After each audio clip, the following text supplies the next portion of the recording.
Hey, it's Greg from Whedonopolis.com, bringing you some of the panels from this year's Stan Lee's Comikaze Expo here in Los Angeles. This one is Jhonen Vasquez, the creator of Invader Zim, and I hope you enjoy it. Hello. Hi. I'm Jhonen Vasquez. Who are you?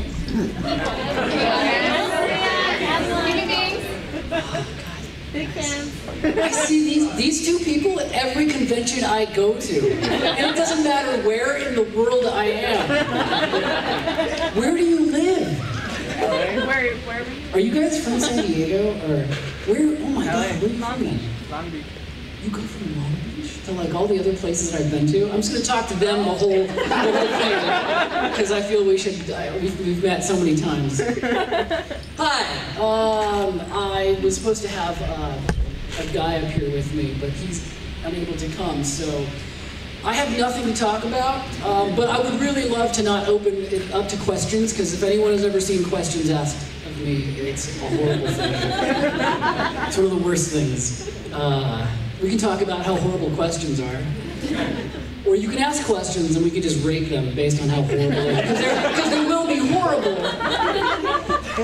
What's your favorite question? What's the most horrible? What's the most horrible question I've been asked? Yes. That's incredibly hard to answer because they're all really horrible. I get like you know, the what do you think of bronies stuff, and it's like, I don't give a shit. I think they ask because they know I don't give a shit. They're like, I'm gonna ask the craziest question. And it's like, you can't ask me the craziest question because I'm never impressed by how crazy the questions are. You know what I mean? It's not like, whoa, you're so crazy. I'm just sort of like, sit down. Just, you can't ask me anything weird. You know what I mean? But it makes them happy. So that's why I like to make people happy. I know what I can talk about though. I can ask a couple of questions of you guys because I'm trying to figure some stuff out. Some serious life issues.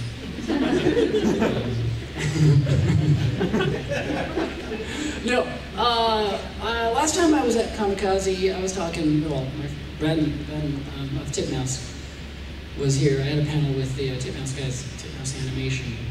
And we are currently in the process of trying to figure out how to raise money for a short animation, about 10 minutes, that we would then use, a self-contained thing, but we would then use that to actually raise real money for a feature, an animated feature, which would be awesome. I had a pitch recently, I don't know if anyone read my Twitter, where I went to Cartoon Network and had a pitch. And that was a pitch I did with my friend Jenny Goldberg, and it's for a kids show, another kids show, which I haven't dreamed of since Zim. And that's always fun. It's an idea that I really like, and it's awesome, and I think it's probably the best thing ever to exist. But it's, you know, it's a kids show, and it's not left to my own devices. I always want to do something a little bit more me. When I was a kid, but God, I'm right under like the loudest vent in the world. So with Titmouse, we've been trying to figure out a way of actually getting something made based on some of my comics. Something that's just completely unrestrained, but the kind of stuff that I want to do is not exactly the kind of thing people have an easy time financing, especially for TV. I don't want to do stuff for TV anyhow. I just, the idea of doing something for television, and depending on ratings or the number of, you know, just the audience, the TV audience is just, it's just not, I don't think it's a good fit for me in general. Even if it's something like Zim that, you know, seems to have a life long after it was canceled, I don't really think of being able to compete with the kind of stuff that does well on television. Even stuff that I like, I don't look at it and think it's the kind of thing that I want to do. It's just not attractive to me, for me to spend my time on. So, you know, when you're thinking about going the Kickstarter route for the short, this 10-minute short, And we're wavering between one of two ideas, and one of them is something that people haven't seen before. Another one is based on Squee. It's an old idea I had for a Squee animation. Yeah, see, every time I talk about it, every time, even like the Titmouse guys, like one of them, I'm like, well, it's not funny, and it's really kind of, it's quiet, and it's really kind of, it's creepier, and it's much more, I don't know, it's a little bit more meaningful. And then the other one is about Squee trapped under like a McDonald's, and they're using the kids for meat. And yeah, see? And so they're like, do that one! And I'm like, damn it! I want to do something different. But, you know, for the Kickstarter thing, it might just make sense to do this. See, that answers one question, and I hate you. Clearly, that would be the more popular one to raise money for.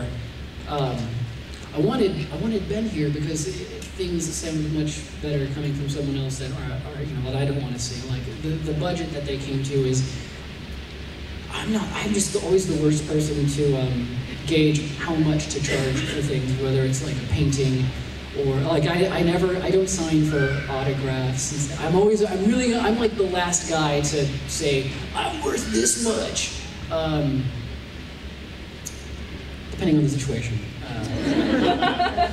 You know, I walk into like restaurants and I'm like, do you know who I am? Usually they say no, and I'm like, well, okay then. And I sit down and I order. I wait in the lobby, and then I sit down and I order. Crying the whole time. It's horrible. We got kicked out of the VIP lounge, actually. They're like, panelists, they're in room 309. We're like, we grabbed our waters and left. But yeah, the Titmouse guys are better at gauging how much something's actually going to cost. That's where the horrible thing comes in, like actually finding money for this stuff. Like you either go to some studio, or you sit in a room and you try and convince people, a person, why something is worth making, versus the other shit that's out there in the world. And I hate doing that. I just don't do, like this pitch I had 2 days ago is the first thing that I've done in forever, because I just don't like pitching. I don't like convincing anyone that something is worth it when I already know it is, and that doesn't often work when you walk in and you're like, why haven't you given me money yet? And they're just like, who are you? So we're trying to figure out the budget for this Squee thing, or the other thing. It's a lot of money though, and it's more than I usually see being charged. I mean, I see projects on Kickstarters getting this amount, but not asking for it. It's usually go above their goal, and they end up with a shit ton of money.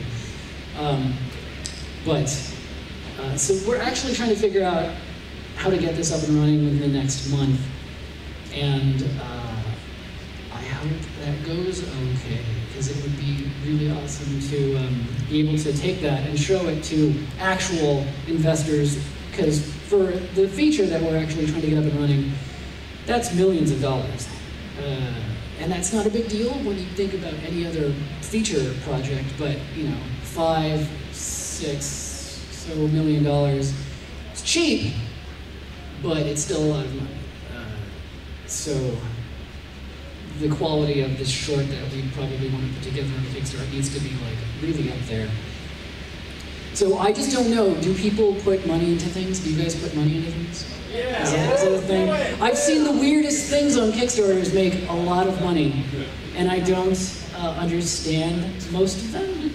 But it's cool. It's cool that somebody out there gets to make, you know, like a nutsack for their iPhone, you know.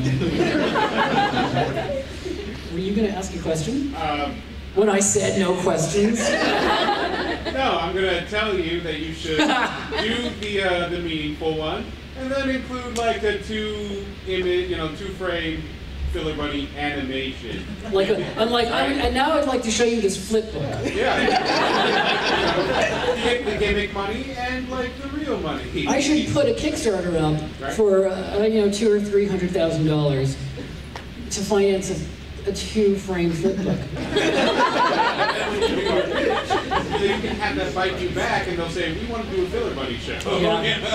Yeah, that's the worst idea I've ever heard. But I'll consider it though. So yeah, no, that's what's going on right now. We just pitched a little animated series. I feel pretty good about it. It's an awesome idea.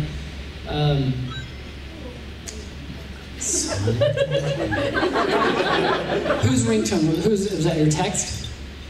A lot of people have that text sound. You should have a text sound that's your own thing, so that you know it's you.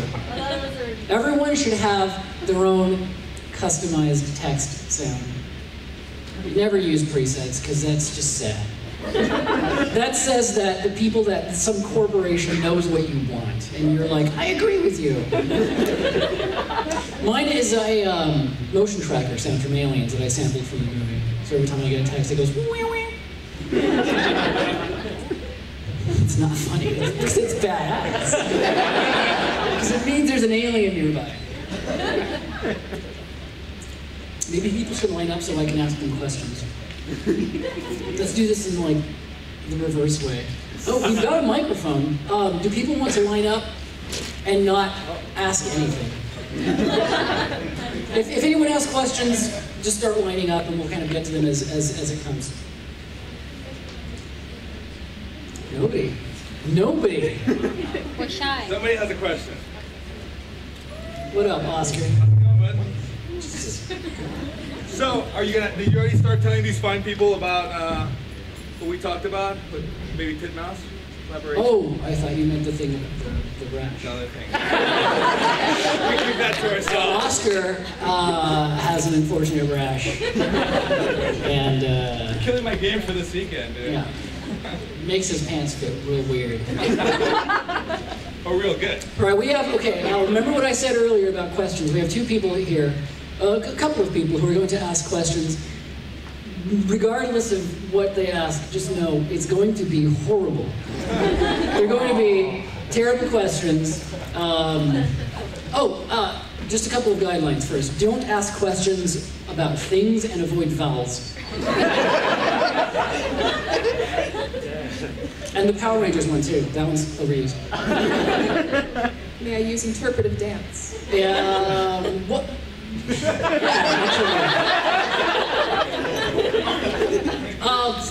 Please ask away. Do you think there's room for writers in animation comics, or do you think they need to have diverse, like, artistic, inking, drawing, sketching skills? Wait a minute. What do you mean? Is there room for writers in animation? I feel like it's hard to break in, and if you just say, here's a script I wrote, will they say, get the hell out, because there's so many other people with scripts. But if you come in with scripts and sketches and concept art and sampling, they can probably be more willing. It's not uncommon to just have writers. I mean, we just had writers on Zim who we didn't ask them to, now can you draw us, draw this dog. Like, we just had writers. Like, my stuff is very very script heavy. A lot of shows are storyboard heavy. The storyboard artists, in a sense, they are the script writers. But I am incredibly, probably too much so, I'm very script heavy. So we needed people who could just write, and that's it. It's not unusual to have people submit spec scripts. That happens all the time. It helps if there's someone representing you and saying, hey, I want you to read my client's stuff. But there's really kind of no hard set guidelines for how to make it in as a writer. You just can write, hopefully, and you have written something and you have sent it to someone who has eyes and has a brain and has read it and remembers it as being good, That's it. Thank you. Good luck. Well, it's probably mostly a thank yous. We have from my friend TJ. I call him Danny. Oh yeah, TJ. His nickname is Daniel, something with a J, White, so we call him DJ. From behalf of my friend DJ and I wanted to give you this picture. Yeah, sure, bring it up. All right, thank you.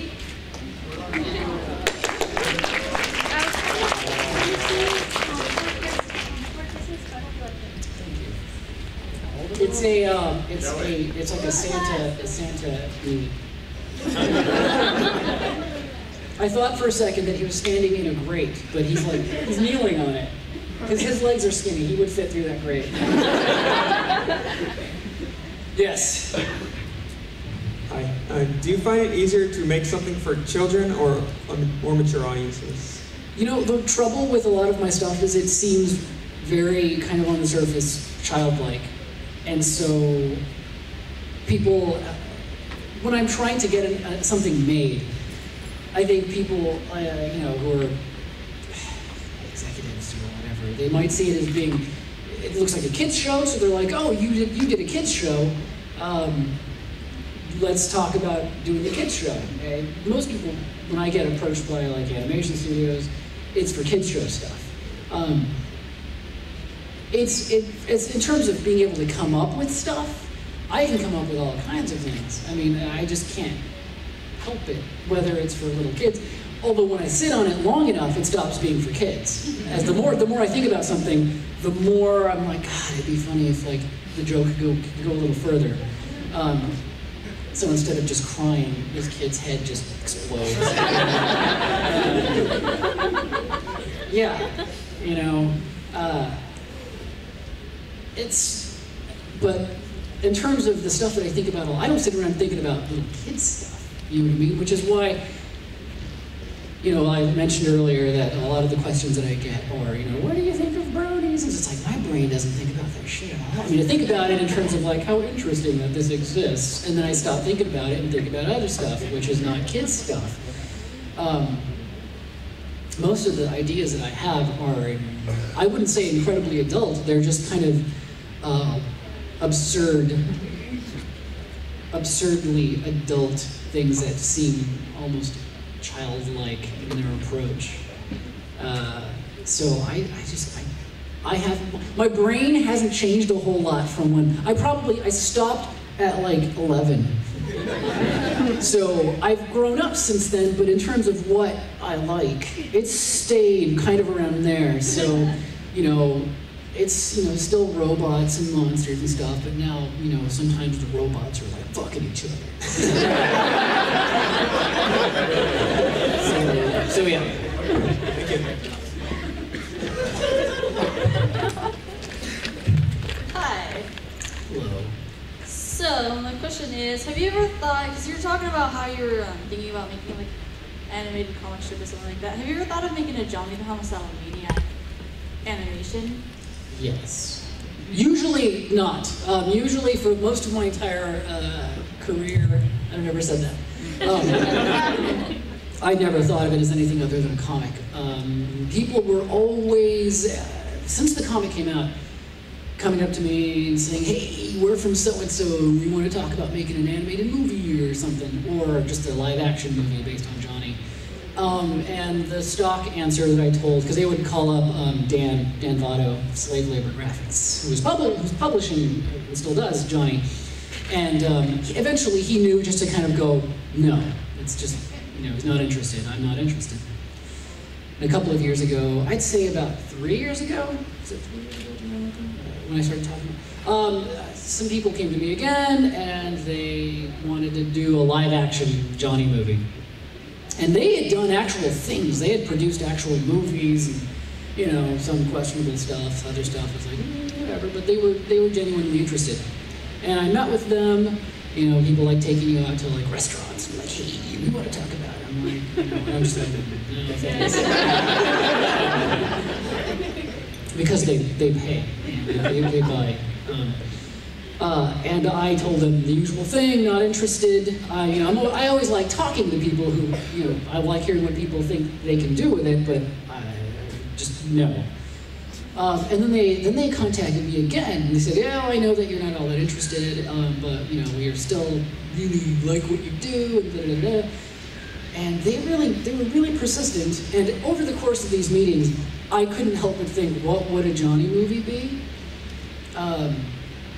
And they were doing this thing with, you know, oh, we would want to do it your way, and we'd find a director that, you know, you'd be happy with, and find a writer that, you know, you'd have to completely sign off. And the whole time I'm thinking, I would direct it. I would write it. And so I said, finally, one of these meetings, I proposed, look, if this actually happened, it'd have to happen in a very specific way. Because there's, like I said, there's going to pitch to people, and that's always going to be a big compromise. As much, the trouble is I end up falling in love with my ideas, and I think this is the greatest idea ever. And then I go, oftentimes, I've had so many meetings since, Zim, go into like Cartoon Network or Warner Brothers or, whatever. And they'd be like, oh, this is so-and-so, would you like to, pitch some ideas? We're big fans of Zim. And I'd go, yeah, sure. And I'd go in and I'd pitch some ideas. And they're like, this is cool. We should meet again. And I'm like, wait, I don't think we should meet again. I'm gonna go home. Because I'm thinking, yeah, this idea is awesome. And then eventually I'm thinking, this idea is too awesome. I don't want to make it for TV. I don't want to make it for kids. I don't want to be on something that I'm kind of not happy making. Regardless of what you're doing, if you're working in television or features, you're miserable. It's miserable. It is fucking hell. And so it's got to be the right hell,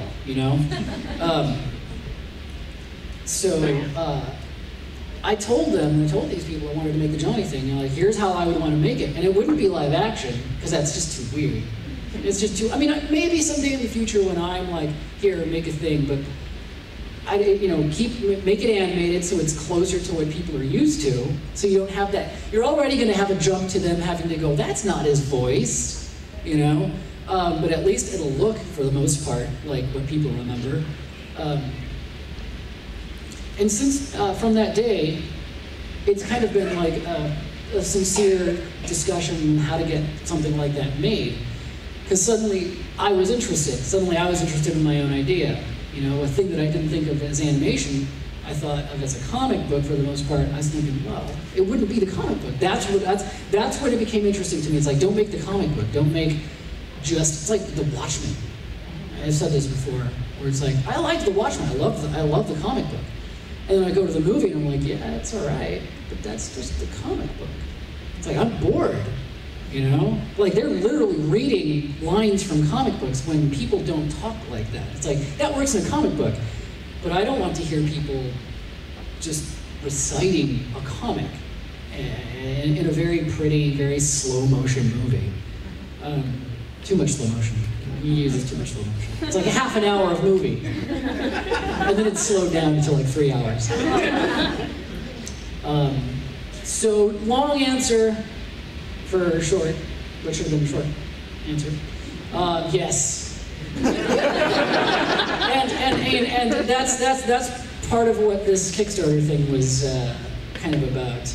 It wasn't to make a Johnny movie, because there's no way that we'd be able to do a Kickstarter for a Johnny movie, because even for like 10 minutes of animation, like an episode of Zim was like $500,000, and we're just trying to do something for less than that, but it's still, we need a lot of money just to do a very short bit of animation. So hopefully, soon, someday, you'll see something and be like, that's not Johnny, I hate this, and I'll be happy. Seriously, it's been interesting going back and looking at the comics, because I haven't read the comics in forever. I've written a couple of pages of the script for the movie. And it's weird writing with like my modern brain, trying to basically get the basic idea of what's in the comics, but not wanting to write, like the where the fuck is the back team thing, he's not gonna yell that. As much as that's a thing that people remember, it's like, you remember that though. And I remember that. It should be the same but different enough. It should work as its own thing. That's when it's interesting to me. And that's maybe alienating, but I hope that it ends up being the kind of thing that people like more. Because when I wrote that stuff, I was like 19, And as awesome as that was at 19, if I still wrote like I did when I was 19, well, maybe I would think I was awesome, because I did it at 19. I was like, I'm fucking amazing. I can't possibly get any better than this. And then even just a couple of years after that, I'd look at, even just like 2-3 years after those books came, I'd look back and I'd go, I'm better than this. And then 5 years, and I'm like, I'm amazinger than this. So by now, I hope that I could do something, slightly better. But still had to be the same thing because there's a reason that people like it. You know what I mean? Like, it's not about making it more serious, it's about just finding a better way of being that kind of stupid. Thank you. Sorry for the long answer. That's okay, thank you. These are the best questions ever. No, seriously, they are. There's no horrible things yet. Hello. I was very confused as to how you were standing that tall for a second. And I realized you're being carried. I wanted to ask what inspired you to invent Invader Zim? Invent him. Yeah. The show. I was in my workshop sawing, inventing Zims. No, seriously, I got a call from Nickelodeon, asked, oftentimes they'll just say, hey, do you have any ideas for an animated series? And I thought of Zim literally overnight, piecing it together, but with all the stuff that I like and, a lot of influences from the Incredible Hulk TV series. Literally, if you watch the Incredible Hulk, it's a green dude. And there's a guy who knows he's the Hulk, but no one believes him. So Zim is just a ripoff of the Hulk himself. And then I mix it in with all the stuff that I love, aliens and anger and paranoia and dumb people. So it was easy. It was really easy. It was not a difficult thing for me to come up with. Oh, you have a list?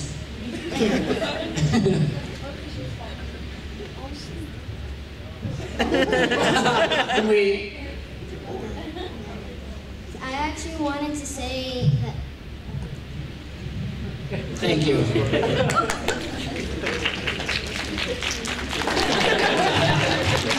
I wanted to say thank you for making the show because I really like it, and I actually made a thank you.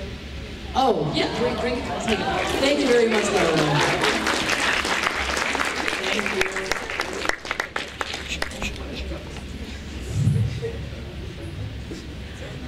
It's a hate letter. It's a setup for a hate. Yes. That was my sister. I took care of her.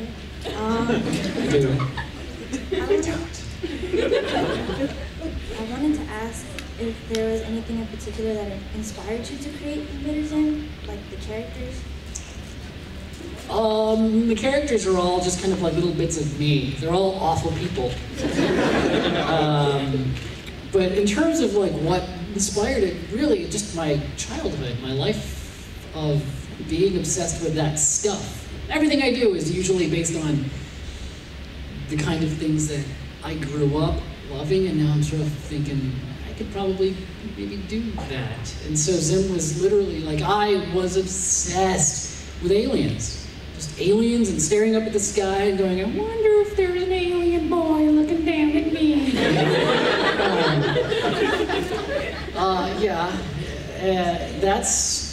That's really the core of it. Aliens, supernatural stuff. I mean, had the whole, when I grew up, shows, there was a show called In Search Of, and it was hosted by Leonard Nimoy, and it was just about this episode, Bigfoot sightings, and the next step. So that's what Mysterious Mysteries is based on. The Loch Ness Monster and all that kind of thing, and Zim is just a big mess of that. It's just all that stuff that I was crazy for, and still am, but I was, as a kid, I wasn't alive as long. So I was sort of of course I'm going to see Bigfoots and Loch Ness Monsters and all these things are out there. I hadn't seen a Bigfoot or anything, so now it's just kind of sad. So now now my stuff is just more tinged, it's more like anger-tinged fantasy. It's I sure wish I could have adventures. But that's my answer.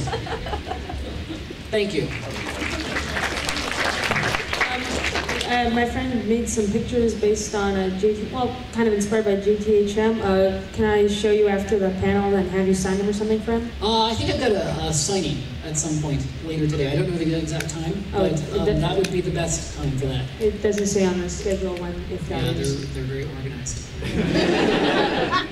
Okay, thank you. Okay, well, this is just sort of like a late birthday gift, so. Oh.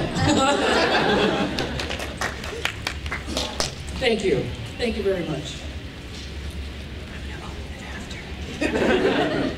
I was wondering if there's anything you kind of wish that you could change in your comics, like JTHM or Squee or the Debbie story. Yeah. They should have been out a long time ago, but I was going through the Johnny comics to do digital versions of them. And it was the first time that I had read them in years. So I sat down and read them, and so it's kind of like I'm cringing and like, okay. But the temptation to change them was great. But yeah, exactly. But I can't. You know what I mean? Like, I can do anything I want to. But there's a reason that people still like them, even if they're not people like me. You know what I mean? Like, a lot of the people that like the comics, I can't relate to them at all. And there's a lot of shit in the comics that I can't relate to. That I didn't relate to when I wrote them. So I look back at them, and I think that I could have done a better job of making it clear that this was sarcastic, or this was mostly sarcastic. But I can't change the comics. You know what I mean? Like, that they are what they are. And I think they're funny, when they're just funny. But there are bits and pieces where it seems like they're trying to say something that's just a little clumsier, or a little, just cheesy. But you think about who wrote them, and how old I was when I wrote them, and there's a reason that certain people like them. You know what I mean? Because, like, there's a time when you're feeling that cheesy. It doesn't matter. It's like, I don't care if you think I'm cheesy. I feel things. And back then, I thought it was funny. I thought it was hilarious that there were people who were so overly dramatic and thought that they felt what other people don't, because you don't. You just don't. None of you are special. You're all gonna die. So yeah, there are things that I want to change, and I changed some of the artwork. I just cleaned it up, because for the digital version, it's merciless how much detail there is. And there were a lot of smudges, but I left smudges in. I had to be like, well, that's part of the character. I mean, someone out there will know that that smudge is gone, because people look at those comics that closely. So all I did was just kind of clean things up a little bit, change a couple of typos, and then, and that was it. As much as I want to change things, some things just shouldn't be touched. I should be able to look back and go, I am better than that now, So yeah. Yes, but no. Thank you. Hello. Late 90s, early 2000, I worked for Earthlink. You worked for what? Earthlink. Earthlink? And your name came up during training. Oh. And I was hoping you could confirm a story. Oh, the guy that was reading my emails. Because you were an Earthlink person. We were your ISP, and they said that this tech looked up your information, found out where you lived, came and stalked you. Oh. So they just read emails? Is that's what the question is? What happened? The question is, did the guy show up at your door? No. Okay. Or he was such a good stalker. Because that's totally possible. I wouldn't put it past him. What was happening was, this was way back, when I had Earthlink. What, it's creepy that I had Earthlink? Kind of, if you believe some of the things. Yeah, there was a guy who, I got an email, I got an email from a girl who told me that her boyfriend worked for Earthlink. And she said, he's been reading your emails. He's been showing them to us. He had my password and everything, and he was accessing my email. We have that power, yeah. Yeah, my fan mail account. So it wasn't like too bad. It's, because I mail myself a lot of pictures of me naked. I'm just like, hey, you, check me out. But he was reading my email, and she proved it by showing me some, she had some printouts and stuff. And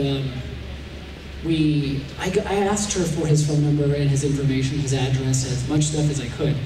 And then we called the FBI on him. And they showed up, and he got fired.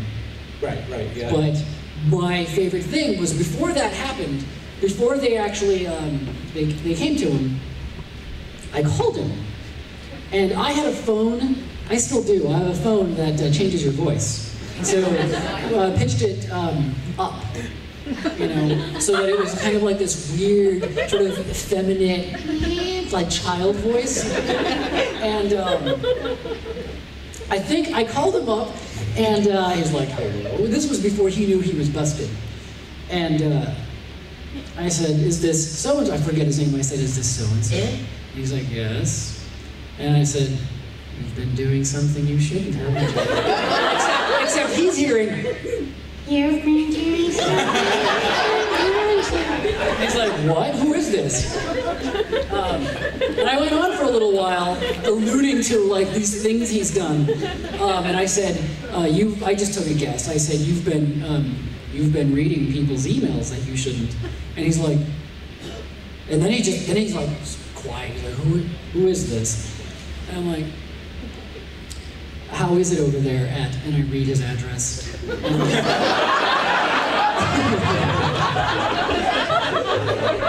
And he literally says, dude, who is this? You're freaking me out. And I said, you're going to be in very big trouble soon. And to him, it's,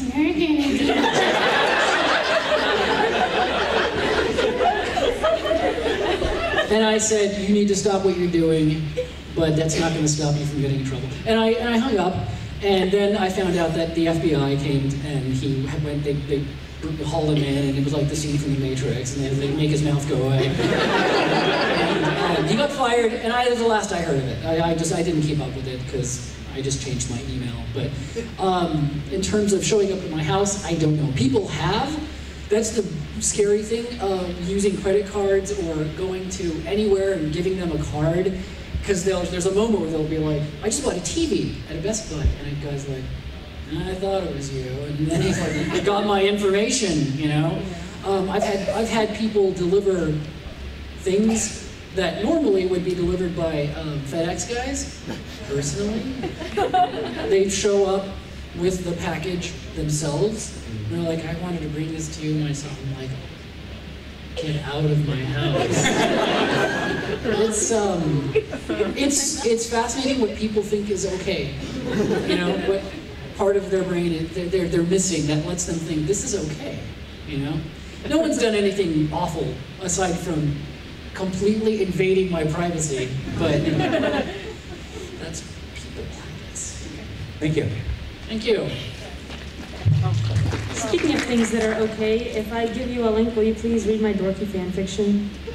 Could you mail me that link? I don't have a pen or anything. I have it already written. Bring it up. Thank you. We have how many minutes? We have about 10 more minutes. My wife and I want to know, what's your fascination with pigs? I mean, pigs are cute, little ones, the right pig. Yeah. I've been asked this question a lot. I have a fascination with pigs. I love the word pig. Certain words are funny. Pig. Visually, a pig is funny. I don't think I've laughed harder in a movie than when Vicus picks up that pig in District 9 and launches it, kills a man with a pig. What was amazing about that? Because by that scene, when he gets in that mech, you're just like, oh my god, this movie is doing everything right. He gets in that pig and it hurts him, he's screaming. That's what's going to be amazing. He's not having fun.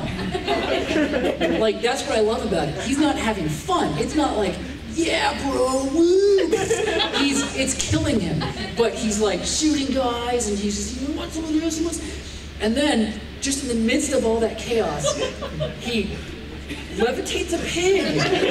And you're like, what the fuck? And then it blasts it, and it hits that guy, and it tears a shed apart. It hits the guy, and he flies into the shed, and it explodes. And it's funny. It's funnier than anything, and it's badass.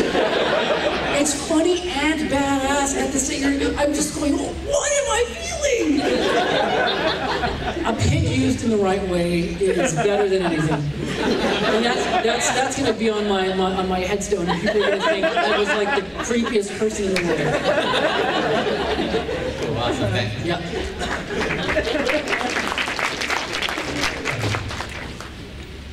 I came in a little late, so just stop me if this question's already been asked. But you missed that part where we said that no one wearing that shirt should ask questions. All right, if I just take it off? I wanted to know, is there any, well, first of all, do you have any desire to continue Zim in a comic book, or is it even possible with like the rights or anything? It's one of those things that if it came up, it would be something that I wouldn't mind seeing, but I wouldn't be doing. You know, I just wouldn't. I'd find people that I have friends that there was going to be. There were talks about doing a comic book, and I was going to have friends illustrate it. And, you know, some of the writers from Zim would be writing it, but no plans. Oh, absolutely no plans. I've got other stuff, and I hope that it's cooler than. You know, that would be the dream, to do something else and have people go, I like Zim, but yeah, I like this more, or at least in some other way. People need help moving on.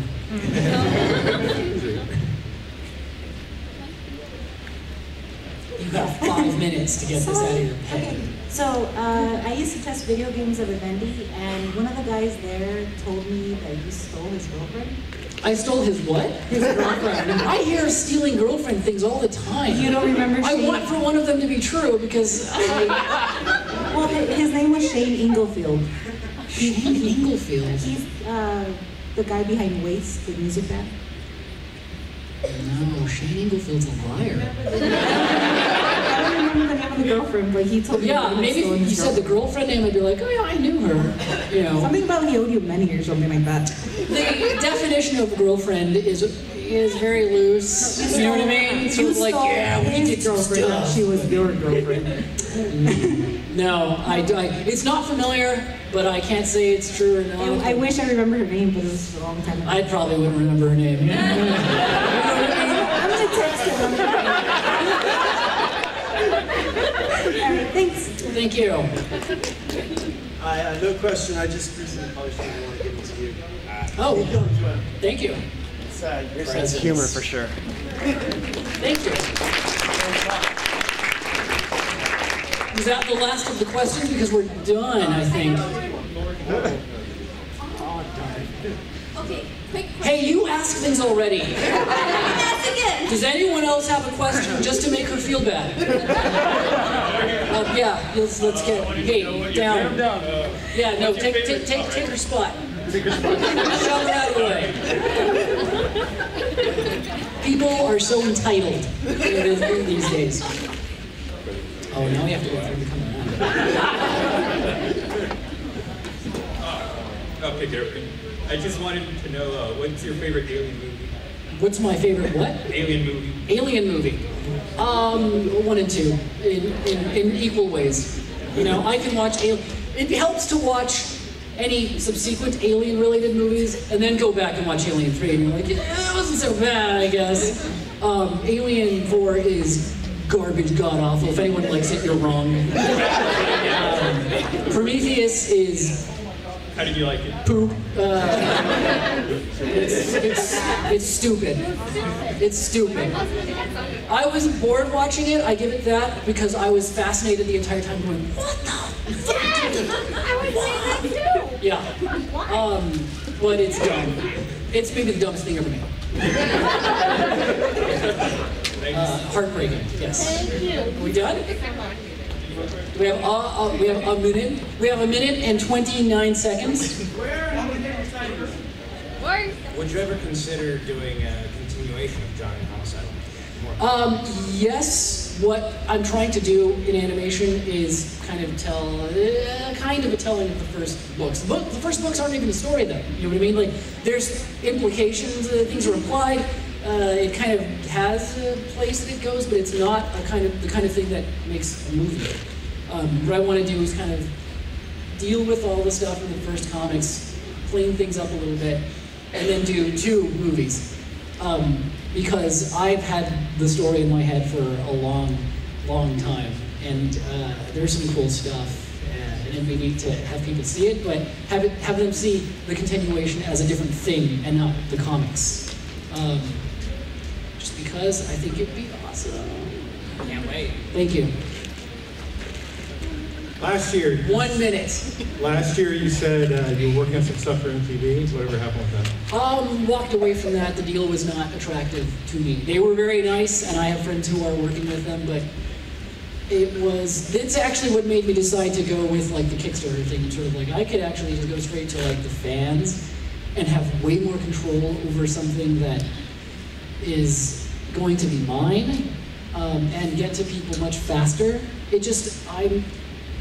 It has to be the right, like I said, it has to be the right kind of project to be working with, like a network. It doesn't, I'm not anti-network, I'm very pro-me. So that isn't gonna happen, I don't think so. I'd love to still do that idea, but no. Not with Liquid TV. Cool, thank you. I think we're done. Thanks for coming, everybody. All right, well, I hope you enjoyed that.